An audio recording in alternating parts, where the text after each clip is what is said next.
नमस्कार दोस्तों, मैं आज आपको एक बहुत ही पुराना क्राइम का एक स्टोरी बताता हूँ। ज़रूरी ये नहीं कि मैं क्या कहना चाह रहा हूँ, ज़रूरी ये है कि कहानी क्या कहना चाह रही है। आइए दोस्तों शुरू करते हैं। इस केस का नाम है कमांडर कवास मानेकशॉ नानावटी केस। इस केस को इंडियन हिस्ट्री की सबसे यादगार और दिलचस्प केस कहा जा सकता है। के.एम. नानावटी भारतीय नेवी में लेफ्टिनेंट कमांडर थे। बला की खूबसूरत और इंग्लैंड में पढ़ी लिखी सेल्विया से नानावटी की मुलाकात साल 1949 में इंग्लैंड में हुई थी।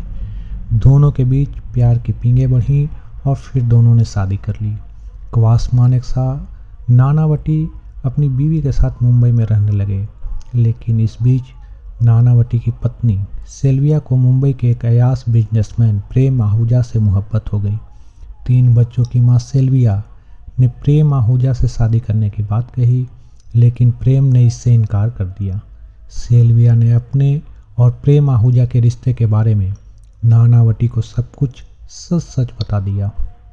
सेल्विया ने बताया कि प्रेम उनसे शादी करना नहीं चाहता।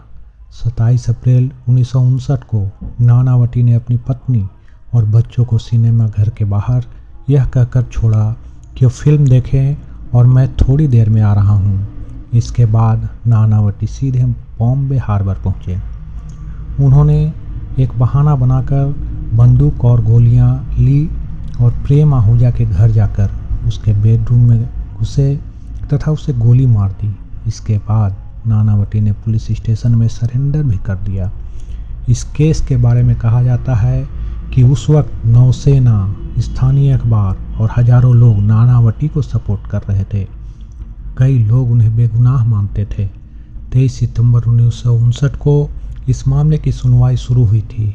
ज्यूरी ने जब नानावटी केस की सुनवाई की थी, उस वक्त ज्यूरी के 8 सदस्य नानावटी के पक्ष में थे और एक विपक्ष में। इस केस के बाद से ही ज्यूरी सिस्टम को भी खत्म कर दिया गया था। ज्यूरी ने नानावटी के पक्ष में फैसला सुनाया। बाद में यह मामला बॉम्बे हाई कोर्ट पहुंचा और फिर वहां से सुप्रीम कोर्ट, जहां नानावटी को जेल भेज दिया गया, लेकिन बाद में उन्हें रिहा भी कर दिया गया। रिहा होने के बाद नानावटी अपने परिवार के साथ कनाडा में शिफ्ट हो गए थे। साल 2003 में उनकी मौत हो गई। यहाँ आपको याद दिला दें कि साल 2016 में अभिनेता अक्षय कुमार की एक फिल्म आई थी रुस्तम। फिल्म का किरदार कवास मानेकशॉ नानावटी से ही प्रभावित था। धन्यवाद दोस्तों।